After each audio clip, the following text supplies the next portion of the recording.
तो आपके पैरों में फेविकोल चिपक जाएगा, आगे नहीं बढ़ सकते। 500 का नोट आपको हिला देगा, आप ऐसे हो गए बार बार, और फिर आसपास देख के धीरे से उठा लो। 500 रुपए आपको आगे नहीं बढ़ने देगा।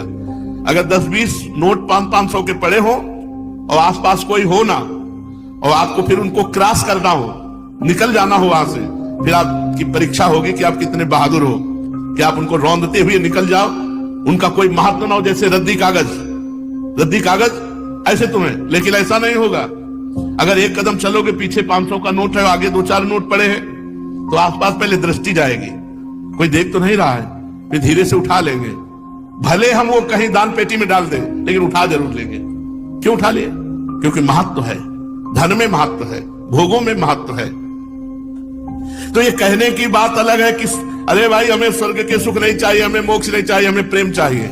हम तो ठुकरा देते हैं स्वर्ग के सुखों को, मोक्ष को ठुकरा देते हैं, और 500 का नोट ठुकरा के आगे नहीं बढ़ सकते हैं। अगर गुलाब जामुन मिठाई की बात आ जाए तो मुंह में पानी आ जाएगा, और ठुकरा देते हैं मोक्ष, ब्रह्मानंद। ये सब कहने की बातें हैं। स्वर्ग के दिव्य दिव्य भोगों को ठुकरा सके ऐसा भगवत प्रेमी महात्मा ही केवल होता है।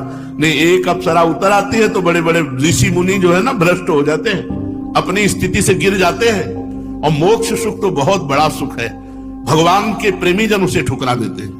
मोक्ष सुख को अगर कोई ठुकरा पाया तो भगवत प्रेमी महात्मा, जो अभी स्वर्ग के सुख जानते नहीं।